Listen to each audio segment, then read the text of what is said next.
Halo para pemilik KTP, bersama gua Dennis di sini yang punya KTP-nya. Gua nggak sendiri di sini, gua akan ditemenin sama Kevin. Hai. Nah, ini dia teman gua yang akan bantu gua cheat chat untuk tanyakan narasumber. Ya, Vin? Siap. Narasumbernya siapa, Vin? Ya, kita ada kedatangan dari Angga Julio. Asik, namanya ya. Angga Julio. Gimana kabar nggak? Iya baik, ya Oke. nggak narasumber lah itu. Apa dong? Itu berat banget. Oh iya, brother beta, brother kita ya. Oke. Pemerhati aja, pemerhati. Berarti istilah yang cukup sulit diterima oleh pemilik KTP yang di luar gitu. sana ya. Oh gitu ya. Oke, mungkin semua juga bertanya-tanya ini siapa Angga. Nah, gua ini masuk acara ngopi yaitu ngobrol inspirasi nih, Vin. Siap. Nah, kita lagi ngobrol inspirasi tentang apa sih? Tentang sebenarnya bagaimana kita itu bisa belajar banyak dari Angga. Apa tuh? Dia bukan orang yang gimana-gimana sih buat gua, tetapi di mata gua cukup spesial dan bisa jadi inspirasi. Ya. Ngapain tuh? Karena dia adalah orang yang dari SMA kali ya enggak? Lu dari kapan enggak lu suka sejarah enggak? Dari kecil. Dari kecil. Nah, kita kan belajar tentang bagaimana bisa suka sejarah, apa yang membuat dia suka sejarah, dan kira-kira lo ada tips apa nggak sih buat kita semua untuk bisa mengerti sejarah dan keuntungannya apa sih? Nggak ada gitu. tips gue. Nggak bercanda. Ya udah, oke, kita sudah. Oke, udah ada yuk. Ini pulang. Oke. Vin, lo mau nanya-nanya nggak, Vin? Diem aja lo, gimana? Enggak gini, gue juga sebagai satu komunitas lah sama si Angga. Jadi kita Iya, betul. itu bervolunteer ya. Kami Bahasa, dari boleh. Bahasa Inggrisnya ya, volunteer volunteer. itu di satu museum. Sebut aja di Kemayoran. Yes. Kita bukan sebut museum lah, kita sebutnya galeri. Galeri. Ya, galerinya itu namanya Galleria Sofilia. Oke. Adanya di Kemayoran.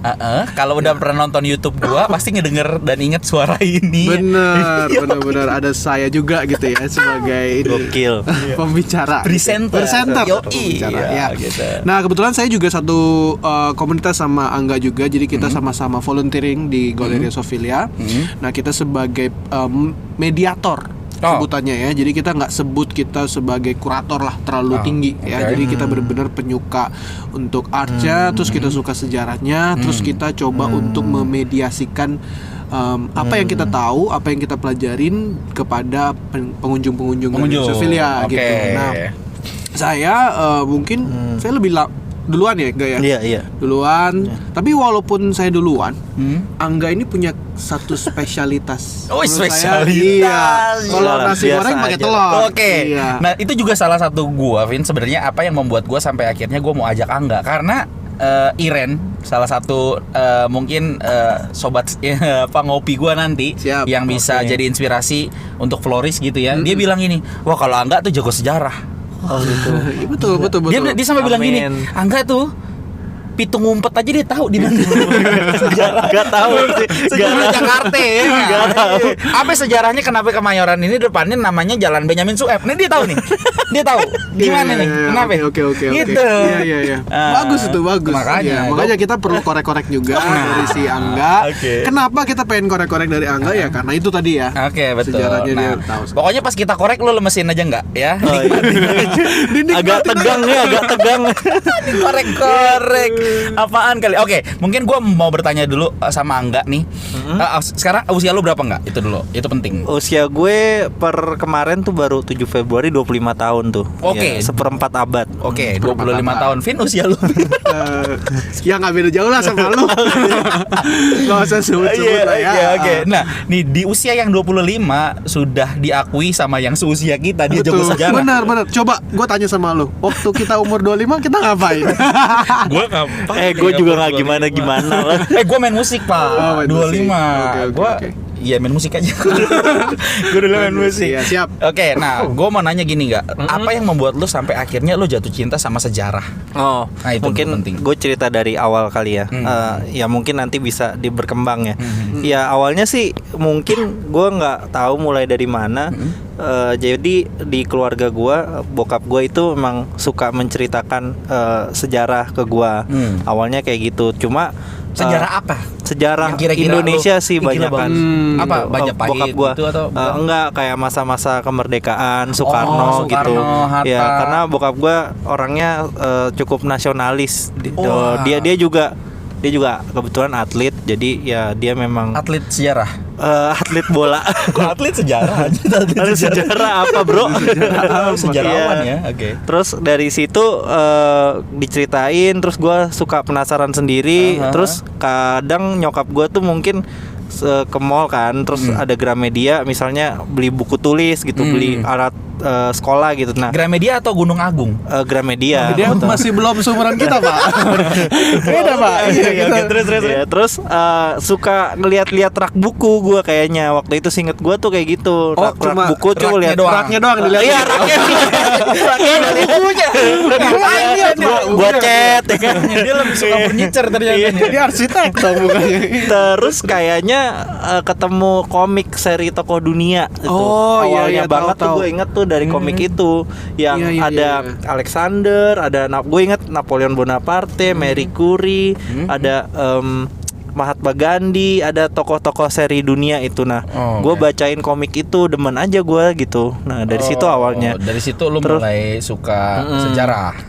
Sebenarnya dibilang suka sejarah dalam arti yang serius ya pasti enggak lah, masih bocah ya kan. Berarti itu adalah istilahnya dasar lu sampai akhirnya jadi lu bisa suka. Benar. Titik lu sukanya di mana? Titik gua suka Dan itu. sampai lu oke, gua bakal ini gila ternyata mendalami sejarah ini keren ya. banget gitu. Oke. Nah, itu Mungkin di ya masa-masa SMP SMA kali ya. Jadi pas gua habis baca banyak kayak gitu. Jadi sejarah itu gua menyikapinya nggak sebagai satu bidang yang wah ini kayaknya harus butuh effort dan keahlian dan ini kayak berat. Enggak, gua waktu nyikapinnya kayak lu misalnya suka sama cerita dongeng apa, atau misalnya lu suka TV series apa, Vin, lu suka apa kok misalnya kayak lo suka Samkok, lo suka komik One Piece, ya gue kayak gitu aja dulu, kayak gue suka ceritanya gitu, ada romansanya, ada heroismenya, ada pengorbanan, ya mirip kayak film, kayak komik. Awalnya gue nyikapinnya gitu aja, terus akhirnya mungkin ketemu pelajaran sejarah yang sebenarnya gurunya nggak gimana ya, cuma gue suka aja bacainnya. Habis itu pas SMA itu gue inget pernah ikut lomba sejarah gitu. Nah, SMA juara. Kebetulan juara 2 waktu itu. Malaikat juga tahu. Itu satu tim. Kalau juara lomba sejarah tuh gimana ya? Maksudnya apakah sama dengan tipikalnya lomba matematika, lomba fisika atau kimia, lomba lari gitu? Enggak. Iya. Kalau yang gue tahu tuh kan lomba-lomba kayak gitu kayak cerdas cermat gitu ya. Betul. Terus adu. Iya, adu atau enggak kayak ada percobaan laboratorium terus lu buat bener. apa. Nah, kalau lomba sejarah yang gue ikutin tuh namanya lomba lintas sejarah, nggak tahu masih ada apa enggak sekarang ya. Itu diadain sama Universitas Negeri Jakarta UNJ. Jadi satu SMA se-Jabodetabek ya, seingat gua. Itu kita kumpul di TMII. Masing-masing SMA tuh diwakili oleh timnya kan. Nah, satu tim tuh 3 orang. Habis itu dia buat kayak semacam games gitu, tanda kutip. Kita muterin TMII, ada pos-posnya gitu di masing-masing museum TMII itu. Terus di pos itu ada jenis games tentang sejarah. Misalnya gue datang ke pos ini, terus gue disuruh, gue dikasih satu gambar, terus gue suruh deskripsikan ke si yang jaga pos ini tentang apa gambar itu gitu. Misalnya gambar tokoh, gambar peta gitu. Terus ya sambil yel-yel segala macem, terus muter kayak gitu per pos itu. Lah penilaiannya dari apa?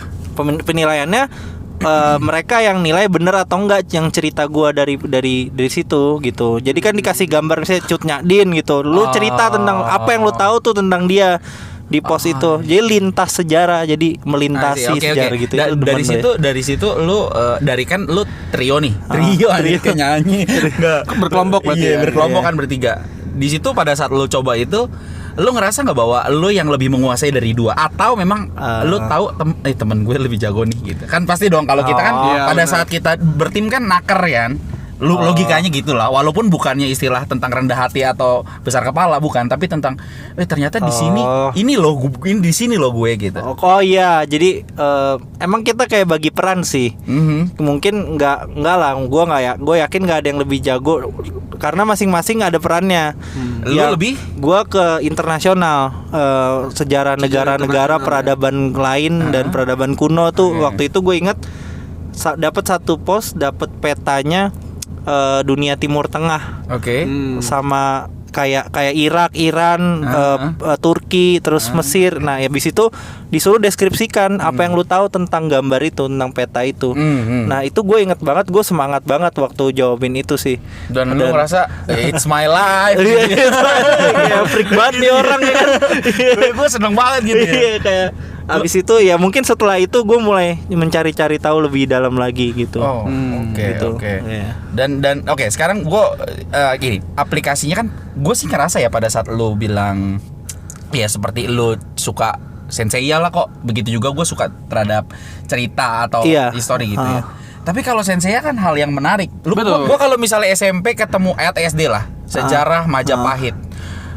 Palapa, Gajah Mada. Aduh. Terus ada tahun-tahunnya. Gue kayak ngerasa hukuman gitu. Lu gitu nggak, Bin? Iya. Kalau gue enggak. Kalau gue enggak. Nah, gue memang ya kenapa gue di Galeri Sofilia juga ya karena itu juga gitu. Jadi karena gue juga basically suka sejarah. Gitu. Jadi berarti gue nggak bisa di situ ya. Untuk gue bisa dipelajarin. Bisa tahu, tapi akhirnya tuntutannya lebih ke arah bukan hal yang praktikal atau rumusan di mana seperti hal yang lu bisa aplikasiin nggak, tapi bener-bener hafal cerita ya. Bener. Nah, jadi gue juga lumayan suka sejarah. Maksudnya gue pengen tahu apa sih sejarahnya itu, terus begitu ceritanya bagaimana, siapa tokohnya. Ya mungkin nggak perlu sampai detail yang tahun berapa segala macam sih. Basically tahu sejarah itu menjadi satu plus point ya. Plus point. Nah, sekarang terus udah gitu, gue juga kebetulan itu di satu bidang yang berhubungan gitu. Jadi gue di travel. Bidang apa tuh, bro? Gue di bidang travel. Oh iya. Jadi di bidang travel, jadi bukan tour guide tapi tour leader. Nah, tour leader itu memang nggak perlu yang harus terus menjelaskan sesuatu cerita tentang sejarah atau apapun itu. Jadi cuma kayak introduction. Jadi itu menurut gue baik buat gue juga di sisi gue. Nah, melengkapi plus gue juga suka sejarah dan ya melengkapi lah tadi lu bilang. Nah, ya itulah yang membuat gue akhirnya join ke Galeri Sofilia juga, terus makin mendalami. Sebetulnya kenapa gue join Galeri Sofilia itu karena gue tuh terpanggil sih basically. Maksudnya waktu siapa yang manggil lo? Dia tipe orang yang dipanggil nengok nih. Oke, terus. Kalau gue nggak denger, gue nggak mau denger. Terus. Jadi maksud gue waktu gue kan jadi ini basically kita ngobrolin GRII ya dari Stephen Tong, pendeta Stephen Tong. Jadi waktu pendeta Stephen Tong mau buat gereja, dia sebut ada museum, ada Aula Simfonia Jakarta. Itu gue kayak wah, gue lebih pengen untuk masuk ke museumnya gitu. Pas pertama kali dia ngomong langsung sama sih itu. Tuh, sama ya, berarti kita ya cocok lah kita. Gitu. Oke. Jadi gue doang yang nggak tahu sejarah. pasti lo tahu lah 1-2 hal itu. Iya. Cuma lu nggak mau mendalami. Gini ya. Kepada saat kan gue juga sempat bikin yang video ya, kita bareng lah ya maksudnya. Tapi hal yang lu sampai ini tuh gue lebih tertarik terhadap satu pola pikirnya kalau gue, bukan terhadap ceritanya gitu. Bukan. Nih, sempat gue juga pengen nanya ya, kayak misalnya banyak hal gini. Sebenarnya apa sih postmodern, terus misalnya zaman barok apa sih sebelumnya dan sesudahnya, pengaruhnya apa? Gue pengen tahu, tapi bukan tentang alurnya, tapi tentang sebenarnya pada saat gue bisa menjelaskan atau ngajar presentasi ke orang, gue bisa ngelihat ada perbedaan yang sangat signifikan. Kayak misalnya generasi orang tua apa X apa Z apa? Yang kita apa? Kita kan Z ya. Kita pokoknya yang 90. Kita milenial. Terus mereka kayaknya X sama Y ya. Nah, ya kayak gitu lah ya, kan gitu. Perbedaan yang cukup signifikan gitu. Nah, itu buat gue cukup satu jadi bahan untuk gue bisa melihat perbedaan atau pergeseran zaman atau budaya anak. Gue suka karena gue mau ngajar. Tapi pada saat lu pelajari detailnya, nah sekarang gue mau tanya sama lu. Lu pelajari misalnya tentang Aristotle gitu. Aplikasinya apa di dalam tour guide lu dan di dalam bidang lu? Ini kan lawyer juga nih ya. Iya, urusannya apa? Nah, ini nanya ke siapa? Dua-duanya ya, salah satu dulu. Jadi ya gue menanggapi sekalian tentang nah ini mungkin signifikansi sejarah ya. Maksudnya kalau dari segi yang lu bilang kan kok menyukai pola pikir dan bagaimana mengerti tentang zaman itu gitu kurang lebih ya. Nah, dalam melihat sejarah kita akhirnya selain mempelajari pola pikirnya, tapi kita bisa menelusuri asal muasal pola pikir sama konteks pola pikir itu terjadi. Misalnya kayak gini, kayak tentang generasi X, Y sama milenial.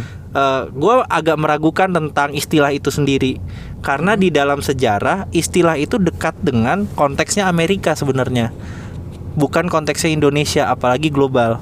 Jadi gini maksud gue. Ngerti nggak tuh? Ini benar-benar nanti gue yang denger siapa yang dengar gue ini. Tapi enggak apa-apa. Oke. Ya satu poin lah maksud gue. Ini gue mau menyampaikan satu poin signifikansinya bagaimana dan kaitannya nanti lu memahami pola pikir. Gini, dengar. Iya, oke. Semua para pemilik KTP denger nih ya. Lu jangan pindah nih, jangan pindah. Oke, kita belajar. Jadi pasca Perang Dunia Kedua tahun 1945, Amerika tuh kan jadi salah satu negara superpower. Habis itu kemakmuran terjadi. Terus ini penyederhanaannya. Terus ada generasi baby boomer. Itu dari situ awalnya, karena ada kemakmuran pasca Perang Dunia Kedua. Ada satu generasi namanya baby boomer, mereka karena makmur, mereka suka buat anak banyak ya kan, baby booming gitu kan, banyak bayi gitu. Habis baby boomer muncul generasi X, muncul generasi Y. Tapi itu konteks kulturnya Amerika. Nah, yang diterima secara menyeluruh karena Amerika menjadi pusat. Belum tentu. Itulah signifikansinya sejarah. Kalau kita telusurin kembali, jangan-jangan yang terjadi di Indonesia tidak sama seperti yang terjadi di Amerika. Tapi kenapa jangan-jangan ke sana? Nah, itu persoalan yang berbeda. Kita mungkin dikuasai oleh kulturnya Amerika, tapi sebenarnya kita itu bukan keadaan aktualnya kita, jangan-jangan. Karena waktu baby boomer terjadi di Amerika, yang terjadi di kita tuh gejolak politik dan opresi dari Orde Baru. Kalau di Amerika terjadi keterbukaan informasi, di kita terjadi tertutupnya informasi gitu. Jadi baby boomernya dia sama baby boomer kita mungkin beda. Dan mungkin abis baby boomer dia generasi X, mungkin kita bukan generasi X. Oke, tunggu Jadi maksud gua ini mau mengaitkan pola pikir yang dipelajari itu harus dikaitkan sama asal muasal terjadinya gitu. Kalau enggak kita jangan tercerabut sama kisah yang kita ingin percaya gitu. Oke, gini, gue yang gue penasaran gini sebelum ke Kevin nih. Lu harusnya co-host malah gue tanya lu. Gini. Enggak, gue penasaran gini, jika lu bisa menelusuri dari sejarah bisa dibilang Amerika lah gitu ya, yang sebagai baby boomer itu, akhirnya lu bisa ngelihat kurang lebih gimana polanya sampai akhirnya seolah-olah berpusat ke sana. Oke. Nah, sekarang Indonesia, lu gimana bisa menelusuri sampai akhirnya lu bisa menentukan ini Indonesia di mana? X, Z, Q. Nah, berarti kan lu ada analisa nih, atau sebenarnya memang semua difokuskan ke sana sehingga di sini close.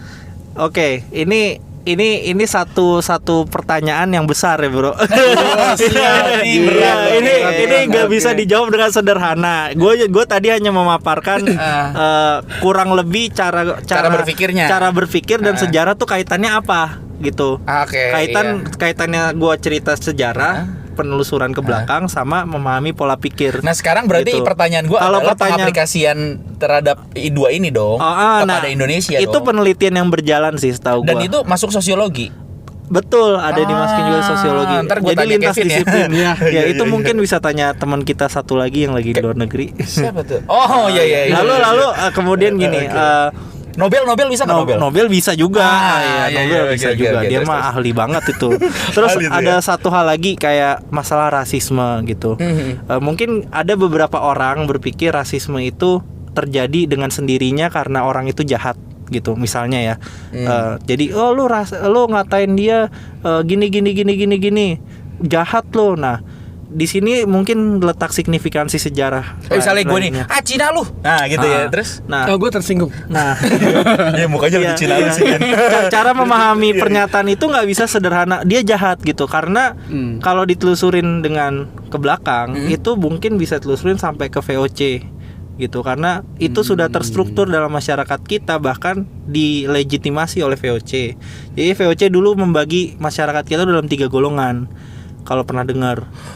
Berarti ini juga salah satu bisa bilangnya apa ya, settingan Betul sekali. Jadi terjadi secara terstruktur awalnya. Tidak tidak tiba-tiba masyarakat kita lahir terus ngatain dia hitam, dia putih, dia Cina, dia pribumi. Enggak. Itu kalau ditelusurin ke belakang udah diberikan oleh para pendahulu kita sebelumnya. Oke, kurang berarti lebih kayak gitu. Oke, gini. Kalau gue ngeliat ini sedikit gue simpulin untuk kasus ini ya. Berarti bangsa Indonesia yang masih sekali bilang rasis atau pemisahan antara wah lu Cina lu, lu ini lu itu lu, wah lu masih numpang di sini, udah Cina lu Kristen lagi dosanya 2 gitu ya. Terus udah kepisah-pisah gitu. Berarti atau lu Islam cuma bisa kerja kasar gini-gini. Itu juga dari VOC tuh. Nah, enggak. Berarti gue simpulin berarti kita enggak belajar.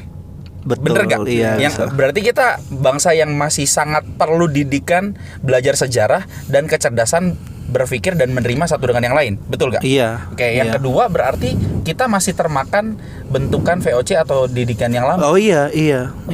Berarti kita, apalagi kalau gue mau cerita singkat, bentukannya VOC itu ya benar-benar membentuk kita sekarang ya, karena dia kan bagi masyarakat 3 golongan. Golongan pertama tuh Eropa, kulit putih dan Jepang. Golongan kedua itu Chinese, Tionghoa, dan non Tionghoa yang Arab. Golongan ketiga itu yang pribumi, bumi putra. Namanya dulu bumi putra. Nah, golongan pertama itu khusus masalah memang dia yang memegang kuasa pemerintahan dan bangsa-bangsa superpower pada saat itu. Golongan kedua Tionghoa dan non Tionghoa itu banyak dibatasi perannya dalam perdagangan. Dan itulah mungkin menjadi salah satu penyebab terbesar mengapa etnis Tionghoa itu dekat dengan yang namanya berdagang. Gitu. Jadi koko di Glodok kan. Iya, betul. Dan yang buka toko kan. Iya, itulah jadi. Oh, iya oke ini oke deh. Berarti gue udah ngerti. Nanti gue akan ke Kevin. Nah, sebelum gue pernah nih, gue inget banget waktu itu gue SMP. Terus ada anak SD. Ini gue setelah udah dewasa dan gue mendengar ini, gue jadi kayak nge-recall. Terus gue bilang, oh bener, ternyata orang Indonesia walaupun bisa bikin anak dan punya anak, tapi dia nggak belajar banyak. Karena waktu pas gue SMP ada satu anak bocah SD, Pak. Terus mukanya tenglang banget Chinese gitu tuh, udah kayak Dewi Kwan Im gitu. Cowok sih, Erlang lah gitu ya. Terus ada kayaknya bapak-bapak entah Jawa entah Betawi gitu ya. Terus manggil anak itu, engkoh. Gue bilang nih nggak tahu nih, kan engkau itu panggilan koko sebenarnya, kan kakak atau abang kan. Iya. Terus sampai anak itu bilang ini, kok aku dipanggil koko? Iya kan lu Cina. Terus dia turun gitu karena memang udah nyampe. Terus gue bilang gila ya, sebegininya orang. Ya kita berarti mesti berpikir apa yang harus kita kerjain untuk bangsa Indonesia gitu ya. Iya, kita perlu banyak mengecek ulang sih apa yang kita percaya sebelumnya, asumsi kita terhadap banyak hal, orang, masyarakat lain, budaya lain, agama lain. Ya sejarah itu sebenarnya hal yang dekat dengan kita.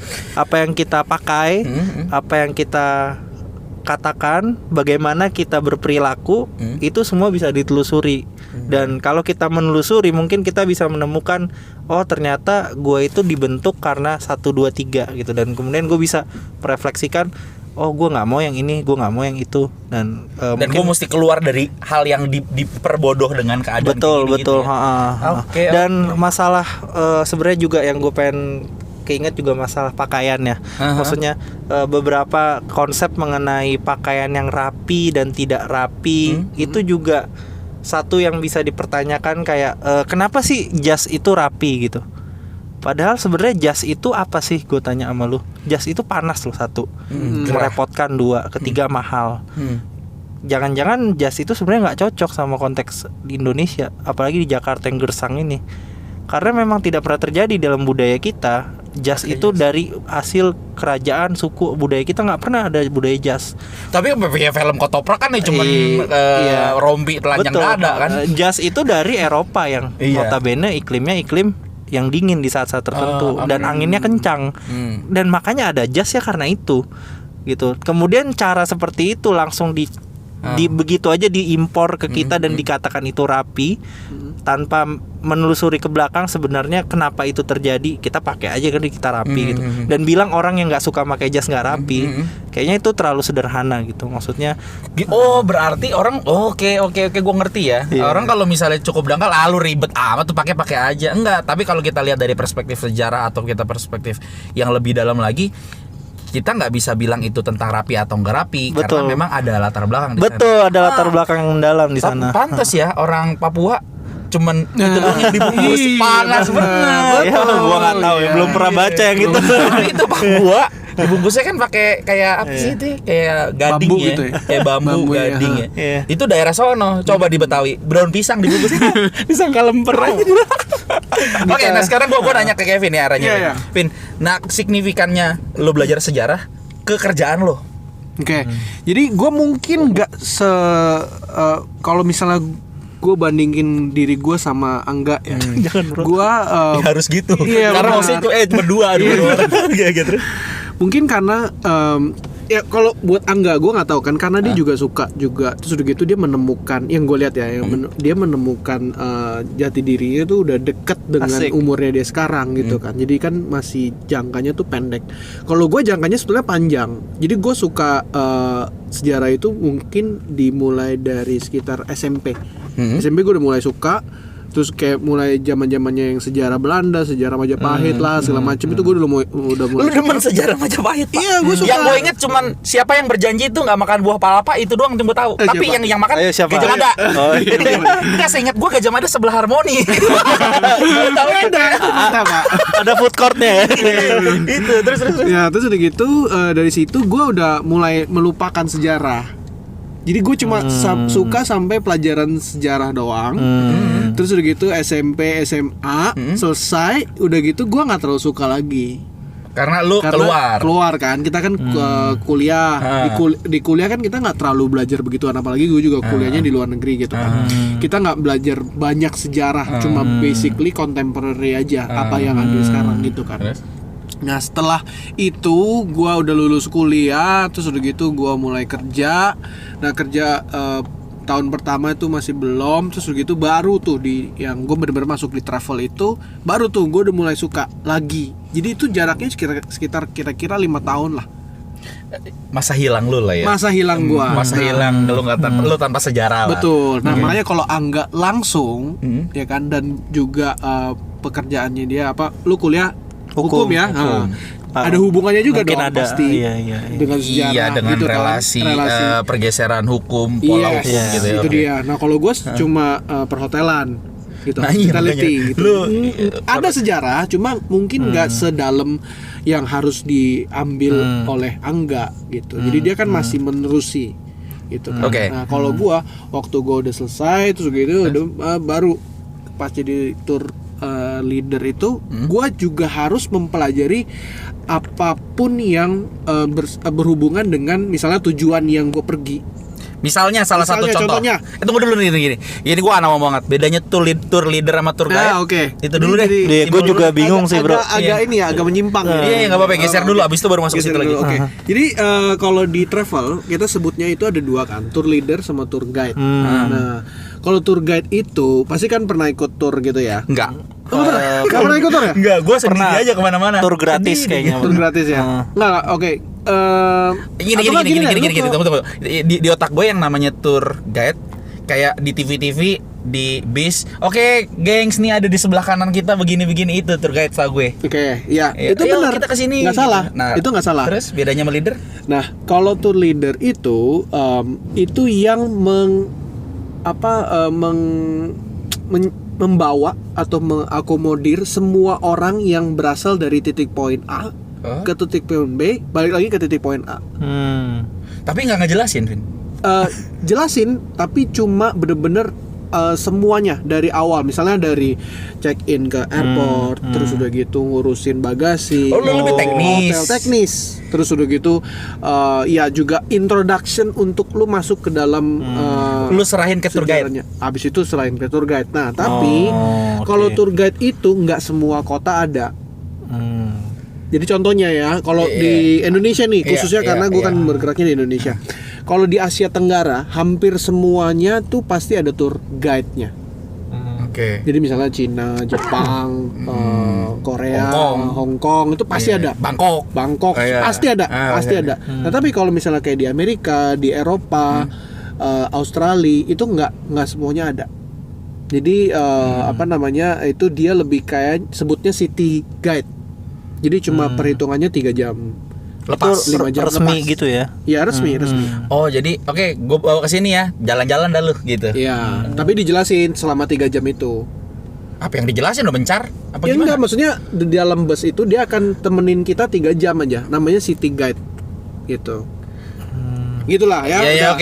oke lah. Gue nggak ngerti teknisnya, tapi kalau lu 3 jam di bis katanya dilepas gimana? Gua Enggak ngerti. dilepas, tetap dibawa, dikelilingin keliling. dulu, iya, I dikeliling see. dulu. Sorry ya, Habis saya itu- bego banget. Saya nggak Habis pernah itu dilepas Ah, gitu. terus. Jadi gitu. Nah, tapi kalau misalnya si tour leader itu dia yang itu menemanin dari misalnya contohnya ya Jakarta ke Korea, balik lagi Jakarta dong. Berarti gini nih, kalau gue simpulin singkatnya adalah begini. Lu tour leadernya yang mappingin dari titik A ke titik B ke titik A lagi, tapi yang ngejelasin guide-nya tuh Angga. Bener gak? Betul banget. Oke. Nah, Angga yang ada di titik B. Oke, ntar hire gua bro ya. Siap. Oh, titik B. Oh iya, di titik B Dia keliling lagi kan? Iya, dia keliling Oh, di titik oke. B aja. Jadi I dia see. lebih menspesialisasikan dirinya dia di satu kota tersebut. Gitu. Jadi kalau misalnya gue pindah ke kota Hah? C, Hah? ya pasti gue harus Ada cari lagi. lagi, bukan Oke. Angga Oke, gitu. nah sekarang balik ke tema nih. Siap. Nah, Signifikannya dari sejarah yang lo signifikan- pelajari. Benar. Sejarah yang gue dari pelajari ya itu pasti kalau lu menjadi tour leader, lu kan pasti juga harus punya wawasan yang cukup luas. Karena lu juga nggak ke titik A. Gue ngomong sebut negara deh. Nggak, lu cuma nggak ke Singapura doang, nggak ke Malaysia doang, nggak ke Hong Kong doang. Lu keliling negara kan. Lu ke Eropa, lu ke Amerika, Australia dan lain-lain. Jadi lu harus tahu. Nah terus udah gitu lu bisa bikin satu garis merah atau ya gue bisa bilang hubungannya, misalnya nih ya tripnya adalah Eropa, karena Eropa yang paling menurut gue sih paling menarik ya. Misalnya lu dari London ke Paris, itu kan masih ada sejarah. Ya misalnya contohnya kita ngomongin Napoleon, itu kan ada Napoleon pas lagi di Inggris, ada juga yang pas di Prancis. Nah itu lu bisa coba sangkut pautin. Nah itu kalau misalnya lu nggak tahu sejarah, lu dan nggak suka sejarah, lu nggak akan pengen ngomongin tentang Napoleon. Padahal Napoleon, oke lah, lu kalau misalnya pergi ke Paris, ke Inggris, lu cuma taunya apa? Belanja Louis Vuitton, ya kan? Lu taunya Champs-Élysées, Longchamp, apa segala macam. Menara. Eiffel, ya kan? Lu Itu nggak doang. tahu Napoleon itu berapa begitu pentingnya buat negara Prancis dan juga Inggris. Kalau itu nanti boleh tanya Angga. Oke. Nggak, tapi gini. Itu berarti buat konsumsi sendiri atau lo jelasin ke Gua konsumsi sendiri karena gua suka dan gua kasih tahu ke orang. Berarti itu lebih ke arah dasarnya, lebih ke arah istilahnya service plus dong. Service plus. Tapi nggak standar SOP dari tour leader nggak sih? Standar SOP. Lah. Standar SOP. Jadi gini loh. SOP-nya tuh lu nggak harus mengetahui itu secara dalam. Tapi harus tahu lu harus luarnya tahu aja. luarnya aja. Introduction tadi gue udah bilang kan. Lu yang membawa untuk mereka bisa masuk ke dalam itu. Tapi pada saat lu lebih tahu lebih dalam, yaitu plus buat Iya, plus buat penumpang. Ada orang yang suka, ada orang yang nggak suka kan. Oke. Kalau lu pernah ikut tour gitu atau di bus gitu, ada orang yang dengerin, ada orang yang tidur. Iya, ada yang main HP. Lu gimana? Lu timpuk nggak? Iya, Woi bangun lu belajar ya, nah aja lu gitu nggak sih? Enggak Pak, dia kan bayar. Bangun lu, untung lu bayar nih kalau gua gebugin. Gitu. Tapi lu ada nggak yang bener-bener di kejadian? Oke, gua mau nanya hal yang remeh-temeh. Kejadian unik lu yang paling anjir nih orang nih nggak ngargain gue. Akhirnya lu ngoceh sendiri dan lu berhenti gitu. Pernah nggak? Untuk kayak gitu sih enggak ya, maksudnya Tetap ya, ada yang menghargai tetap. tetap aja Sabar ada yang banget dong, menghargai. bro. Lu sabar banget ya. Tapi lu terbiasa Harus sabar Pak. Iya, lu dibayar kan? Iya. Maksudnya. Intinya balik lagi bayar Pak. Enggak, maksudnya gini, lu sabar dalam arti maksudnya lu berarti terbiasa juga dong pada saat lu ngomong orang ngomong. Iya, biasa banget. Iya. Jadi kita ngobrol aja. Dia ngomong gitu. Oke. Ya maksudnya kita nggak bisa menjadi satu guru di situ. Oke, nah sekarang gue pengen misalnya nih ada pendengar gue yang anak SD atau SMP atau SMA lah ya. Signifikannya belajar sejarah di masa sekolah dan kepakainya buat apa dan gimana? Oke. Coba menurut lo berdua. Ayo. Oke. Kalau dia kan sempat nggak kepake karena kuliah. Masa sekolah. Oke. Nah sekarang lu belajar nih. Saya berjanji nggak makan buah palapa. Signifikannya lu apa ya? Misalnya gitu kalau kita tarik nih nggak. Apakah sebenarnya sempat kan ada yang pernah bilang lah ya bahwa gini, gila guru masing-masing pelajaran beda-beda gurunya, tapi anak disuruh cokokin semua pelajaran yang ditelan gitu. Nggak adil nih, nggak bener. Satu aja lah misal kayak gitu kan. Ada yang sempat ngomong kayak gitulah. Tapi balik lagi ke mengenai masalah sejarah yang dimana dia juga mesti mikir PR matematik, PR IPS, PR PPKN. Terus sudah nggak ada PPKN kayaknya sekarang. Ada masih ya. Udah namanya kewarganegaraan. KWN. Oh, KWN. Itu zaman kita dulu, Bang. Ketahuan. Umurnya kita serius berapa? Udah enggak ada. Serius enggak ada. KTK sekarang. KTK ya? Beda itu beda lagi, mulai. Iya. Beda lagi. Enggak. Iya. Nah, sekarang gitu. Menurut lu bisa kepake gak sih pada saat hari itu lah ya? Contoh kayak misalnya matematik kan gampang, 1 tambah 1 2, gitu kan nggak ngerti. Gini loh, kamu punya duit 1.000, oh iya jadi gua kalau belanja nggak dibohongin. Oke, sejarah lu gimana prakteknya di masa itu? Oke, jadi kalau gua mau jawab mungkin nggak langsung. Jadi gini, itu mungkin pendekatannya pragmatis ya. Maksudnya lu kayak gini gunanya apa gitu? Aplikatif banget gitu ya. Sejarah datang ke gua itu nggak secara pragmatis gitu. Memang dia datang mengenalkan dirinya itu secara personal banget buat gua. Karena itu hobi buat gua dan itu personal buat gua dalam arti ya itu tempat gua banyak merefleksikan banyak hal, tempat gua lari dari kesibukan, tempat gua di kepala gue tuh terbangun banyak imajinasi dan tempat gue imajinasi kayak SpongeBob gitu. Iya kayak. Iya, jadi itu tempat gue merefleksikan banyak hal yang mungkin kemudian membawa gue untuk mengambil keputusan tertentu gitu. Kayak misalnya yang tadi gue bicarakan tentang rasisme, ya pasti membawa gue ke dalam keputusan, oh orang itu rasis, gue nggak boleh benci dia gitu. Justru gue mesti kasihan sama dia karena dia nggak ngerti, dia nggak sadar ini semua terberi dengan struktur masyarakat yang seperti ini, yang salah dan lu termakan oleh itu. Iya, mungkin itu banyak hal-hal seperti itu justru. Sedap. Udah tahu keren. Lu ngerti nggak yang dia ulang? Ya kalau ditanya, jadi kalau tahu ini gunanya apa? Ya susah juga ya jawabnya. Iya. Tapi itu salah satu aplikatif yang oke gitu ya. Ya mungkin sifatnya lebih reflektif gitu. Kalau lagi memikirkan satu hal, ini kan dulu gini. Oh, jadi gue nggak boleh tuh mikir gitu. Jadi gue lebih toleran gitu orangnya mungkin. Atau satu hal misalnya gue lebih rajin gitu karena itu orang-orang zaman dulu di umur segini ini nggak semanja ini loh gitu. Waktu zaman pasca kemerdekaan Indonesia, orang-orang pintar itu banyak, muda dan kritis, dan mereka tetap tidak mudah mengakses pendidikan, tapi mereka tetap bisa banyak baca dan tetap kritis.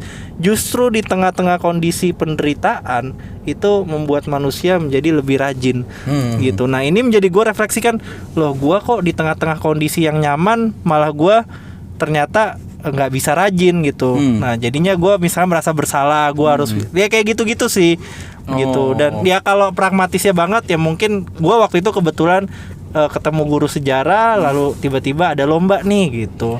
Pak, pengaruh nggak ke gurunya yang jago ngajar? Atau memang lu suka? Maksudnya pengaruhnya gimana sih? Iyalah, kalau kan kita pernah ketemu sama guru, ini ngomong apa sih gue nggak ngerti, jadi gue nggak suka terhadap pelajaran tersebut, kan ada yang bilang gitu. Nah, apakah pengaruh ke guru? Akhirnya guru lu bagus ngajar, jadi lu suka? Oh gitu enggak sih. Oh maksudnya dari guru kan jadi gue suka. Jadi terinspirasi dari guru lu. Oh enggak, pertama pas masuk atau dia ngajarnya bagus banget nih sehingga lu suka gitu. Justru guru sejarah gue tuh dari dulu nggak ada yang gimana-gimana. Gue bukan mau memikirkan merendahkan atau justru ada yang jelek juga justru gitu. Justru gue udah masuk kelas itu emang udah suka duluan gitu. Dan jadi lu perhatiin. Iya, dan dalam beberapa hal mungkin ada yang gue lebih tahu juga gitu, maksudnya kayak gini nih gitu nggak sih? Lupa, kayaknya nggak sampai kayak gitu, tapi nggak sampai interupsi nggak? Iya nggak. Kok lu kayak ragu gitu ya? Nggak apa? Gue nggak enak soalnya jasa para guru. Nggak apa-apa, ngomong aja. Gue tahu gurunya yang dengerin ya. Nggak, guru lu nggak. Terus iya kayak gitu. Terus juga membantu gue memilih jurusan dalam kuliah sih. Wah, gitu. Berat untuk gue. Vin, jawab ya pertanyaan dia tadi. Apa lupa ya pertanyaannya? Enggak. Iya. Kalau gue mungkin agak berbeda sama Angga ya. Nah, jadi mungkin pertanyaan-pertanyaan Angga itu kadang-kadang gue suka nggak ngerti juga. Gimana? Jadi gue pernah waktu itu kita ikut ini apa namanya seminar art di Museum Macan. Terus dia menanyakan satu pertanyaan yang gue nggak ngerti satu kata pun keluar dari mulutnya dia. Walaupun itu bahasa Indonesia. Gue nggak ngerti. Standing point dia nanya apa? Dia nanya gitu apa segala macam gue nggak ngerti. Jadi mungkin. Dan yang ditanya ngerti nggak? Ya pasti ngerti. Dia kan orang art expert. Gitu. Dia apa ya? Siapa Dolorosa? Ya, Ibu Dolorosa itu pemahat ya. Tuh pemahat. Terus udah gitu dia aktivis juga kan. Iya. Jadi dia ngerti lah basically. Dan Angga menanyakan hal seperti itu ya nyambung lah mereka. Dan gue nggak nyambung. Ya, gitu. Ya jadi intinya gitu ya. Gue nggak mungkin nggak sedeep itu. Gue lebih shallow sih. Shallow tuh lebih permukaan lah ya. Nah jadi menurut gua kalau sejarah itu memang bukan ya tadi gue setuju sama Angga, bukan yang pragmatis. Jadi lu belajar sejarah nggak kayak matematika yang bisa ini sana tuh buat nggak dibegoin apa segala macam. Tapi sejarah itu menjadi satu hobi, terus udah gitu menjadi meluaskan pikiran lu sehingga lu juga bisa membuat pertemanan lu juga luas. Lu nggak cuma ketemu sama orang yang suka sama-sama traveling, suka sama-sama. Misalnya contoh gue sama Angga suka Galleria Sofilia. Kita kan nggak ngobrolin. Kita ketemu di Sofilia. Betul. Kita nggak ngobrolin arts doang. Kita ngobrolin ini, ngobrolin itu, ngobrolin arts, ngobrolin yang lain-lain lah. Kita waktu itu ngobrolin apa? Pokoknya panjang lah. Film apa segala macam kita ngobrolin. Jadi kan gue misalnya mau ketemu sama orang yang arsitek atau orang yang suka musik, ya gue gue nggak ngerti musik. Ya gue cuma tahu Beethoven, gue tahu ini apa segala macam, Justin Bieber dan lain-lain. Beethoven ke Justin Bieber. Oke, terus. Tapi gue bisa masuk ke dalam itu Beethoven misalnya atau apa ya zamannya barok. Barok kok ada begini apa segala macam, disangkut pautkan dengan sejarah yang kita tahu. Jadi bisa ada satu garis yang kita bisa, walaupun kita nggak ngerti musik, nggak ngerti arsitektur, kita bisa masih nyambung lah, bisa ngobrol sama mereka. Jadi meluaskan pertemanan seperti itu sih. Networking lah juga. Iya benar. Gitu. Nah sekarang gue nanya, ini kita udah sampai setengah jam lebih nih. Sekarang gue nanya buat semua, ini kan bukan tema ya, judul DKTP kali ini kan ngobrol inspirasi nih. Semoga pendengar bisa mendapat inspirasi dari lu berdua. Apa nih? Nah maksud gue pengen nanya gini. Orang tuh bisa benci banget sama sejarah misalnya. Gimana caranya bisa bikin suka? Apakah ini natur yang seperti orang suka duren, nggak tahu dari mana bisa suka, pokoknya suka, dan nggak suka nggak tahu dari mana pokoknya nggak suka? Atau memang sebenarnya bisa dibuat suka? Nah, teknis bisa bikin suka gimana? Dan perspektifnya gimana? Gimana? Oke, gue coba jawab kali ya. Iya, harus dong, kan gue nanya gimana. Oke, siap. Kalau nggak dijawab udah selesai dulu. Closing dong. Gimana? Teknis supaya bikin suka ya. Yang pasti nggak semua orang bisa jadi suka dan konsisten ya. Tapi betul. Mungkin yang bisa gue bilang, cobalah kasih kesempatan buat sejarah untuk lu dengarkan dulu. Dengarkannya bagaimana? Coba cari konten-konten kreatif. Sekarang nih udah dunia yang nggak sekaku dulu loh tentang sejarah. Kalau lu coba ngecek di Instagram, di YouTube, itu udah banyak konten kreatif tentang sejarah. Dalam bahasa Inggris apalagi. Dan kalau dalam bahasa Indonesia, gue ada nonton beberapa. Boleh sekalian sebut nggak sih? Boleh. Kayak kalau lo pernah dengar ada satu channel namanya Inspect History, itu yang buat orang Indonesia. Nah itu gue nggak tahu tuh siapa yang buat, tapi dia pintar banget. YouTube. Okay. Dia kontennya kreatif, menyampaikan satu cerita sejarah gitu. Tapi nggak secara boring gitu ya? Enggak, dia animasi, terus kadang suka lucu juga. Terus ada juga pintar politik. Itu mungkin agak lebih serius ya. Cuma kita enak tinggal menerima aja apa yang dia ceritain, dan ceritanya itu kontennya bagus gitu. Dan di Instagram banyak lah kayak album sejarah atau foto-foto jadul, dan dari situ mungkin bisa dimulai gitu. Dan mungkin biasanya lo menemukan beberapa kisah yang lo suka nih. Mungkin kan nggak semua nih lo suka nih kisah yang mereka, tapi lo nemu nih satu, lo lanjutin, lo terus dalemin iya. Sampai akhirnya lo ngelihat ada pola yang menarik itu. Istilahnya kenikmatan manisnya belajar sejarah. Iya gitu. Iya, coba lo dalemin. Misalnya nih, gue berasal dari keluarga dengan adat seperti ini. Terus gue ketemu cerita di konten itu, adatnya bilang gini. Nah, misalnya di konten itu tuh naro buku tuh, naro daftar pustakanya dapat dari mana. Ya lo cari bukunya gitu. Atau misalnya lo coba googling, dari googling itu lo akan dibawa kemana. Terus di Indonesia tuh udah ada sih komunitas yang baik banget dalam menyampaikan narasi sejarah dan kreatif. Namanya Komunitas Historia Indonesia, KHI kalau pernah dengar. Nah, dia suka ngadain tur di kota tua atau di kuburan malam-malam atau gedung-gedung tua, atau bahkan pernah nginep di pulau yang dulu pulau itu banyak disinggahi kapal dagang VOC. Pulau Gadung. Bukan. Pulau Onras namanya di Onras beneran Pak, ini bukan bercanda Pak. Iya, di mana itu? Di daerah sana ya, Kayak di Jakarta Utara gitu. Jakut. Iya. Pulau ini dong. Kalau nggak salah ya, gue belum ke arah Pulau Seribu lah. Iya, nah di situ didampingi sama guide-nya dan lo diskusi bareng orang-orang yang memang juga penggiat sejarah. Bayar dong. Bayar, iya. Tapi gratis. mereka kayaknya ada sih yang kayaknya gratis tuh kayaknya beberapa kali ada. Tapi gitu. kesananya berenang. Terus.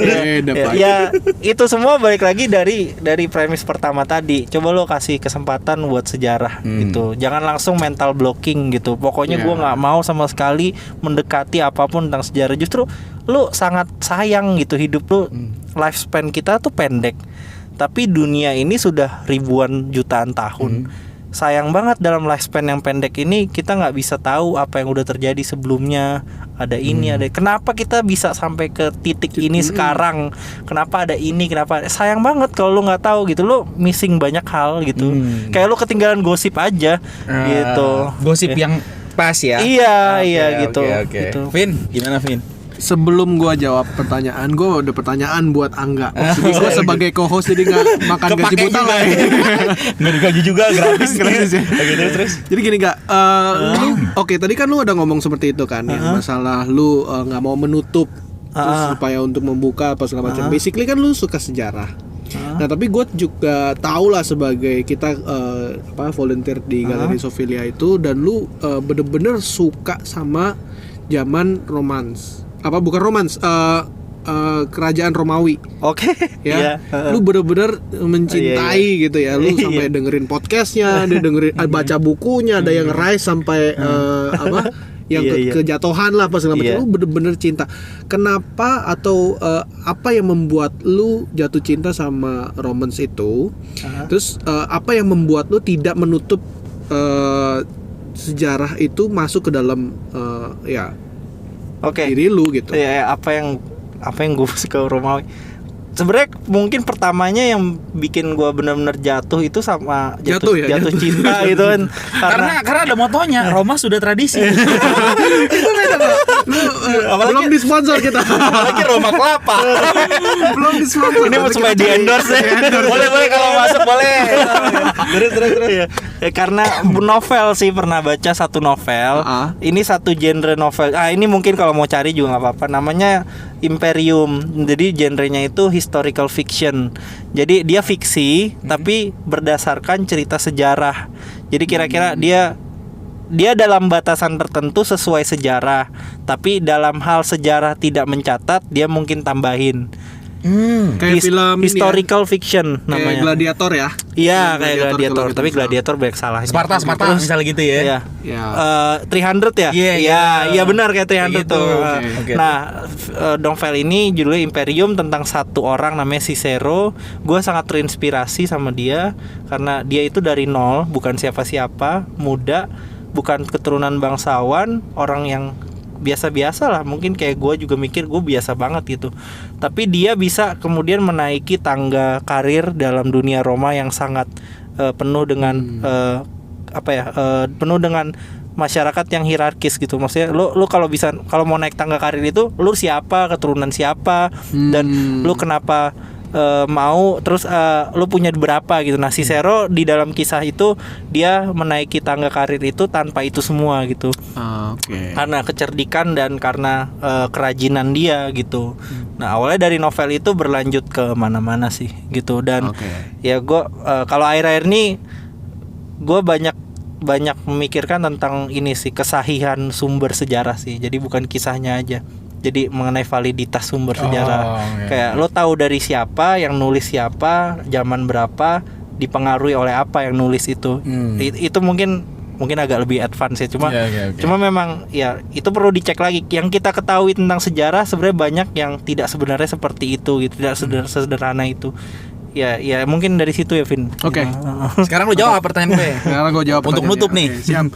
Jadi gini, kalau gue nggak mau untuk menutup ya, menutup gue untuk belajar sejarah, untuk dia pengen tahu sejarah tuh bagaimana. Basically atau bikin suka apa segala macam. Basically sih itu bukan satu hal yang kita bisa suka atau bisa kita paksa untuk suka gitu loh. Karena itu kan menjadi satu subjektif. Karena lu tergantung lu di bidang apa, terus udah gitu lu lu sukanya apa dan lain-lain lah. Intinya lu harus basically tahu sejarah sedikit aja, nggak perlu terlalu banyak, nggak perlu terlalu dalam, tapi lu benar-benar harus tahu garis merahnya dalam sejarah gitu. Nah contohnya nih ya, gue ambil contoh gampangnya aja. Lu pernah tahu nggak 14 Februari itu kenapa disebutnya anniversary? Valentine. Enggak tahu. Tahu nggak?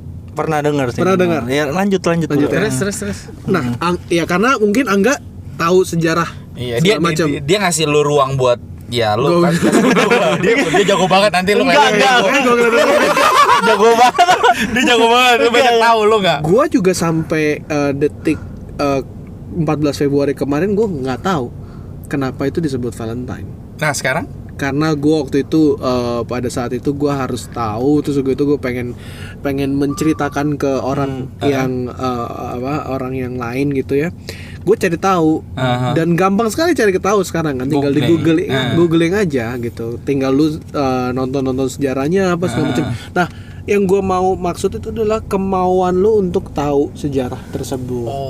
Gitu. Nah, kepo terhadap sesuatu hal yang lu nggak tahu gitu ya. Iya, lu kan pasti sesuatu hal kayak misalnya 14 Februari, dari mama papa, hari ini Valentine lo, kasih sayang lo, kasih coklat lah, apalah lain-lain. Tahu nggak sejarahnya itu apa sebelumnya?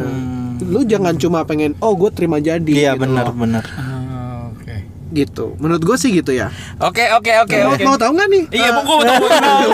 Habis ini kita tutup nih. Belum dijawab, Bro. Belum dijawab ya. Jadi gue nggak tahu ya sejarahnya itu ada kan ini ada hubungan, makanya kenapa gue tanya kerajaan Romawi kan sebetulnya. Iya.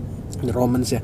Itu ada sangkut pautnya dari kerajaan Romawi tersebut. Nah, ini dari zaman kerajaan Romawi. Nah, waktu itu kaisar keberapa gue nggak tahu, mungkin Angga lebih tahu. Kaisar keberapa itu dia melarang lu ini nih ya, koreksi ya. Dia melarang pernikahan. Nggak boleh kawin. Yang boleh dia doang. Ya, dia juga nggak kawin. Jomblo. Gue nggak ngerti lah. Pokoknya intinya dia tidak melarang rakyatnya itu untuk menikah. Nah, terus udah gitu ada satu namanya pemuda, namanya Valentine. Valentine. Terus? Dan dia secara diam-diam menyarankan atau mensupport tetap adanya pernikahan si Valentine ini. Nah, terus udah gitu si raja kan bilang nggak boleh nih. Terus udah gitu reformator si Valentine. Iya, jadi reformator. Terus udah gitu singkat cerita ya, intinya dia dihukum mati pada tanggal 14 Februari. Nah, pada saat itu belum langsung ditentukan dia sebagai reformator. Terus berapa kali baru si Valentine ini dianggap sebagai si reformator itu. Sehingga ditetapkan hari matinya 14 Februari itu sebagai hari kasih sayang. Gerakan di mana menerobos untuk ayolah kawin-mawin gitu. Nah, makanya kalau nggak ada Valentine kita nggak kawin. Itu kan Roma kan. Nah, bener nggak? Coba biar pendengar cari tahu juga sendiri. Bener. Oke, sekarang pertanyaan penasaran. Closing. Kalau lu bilang semua informasi bisa dicari di Google, lu tahu nggak sejarah Sunda Empire?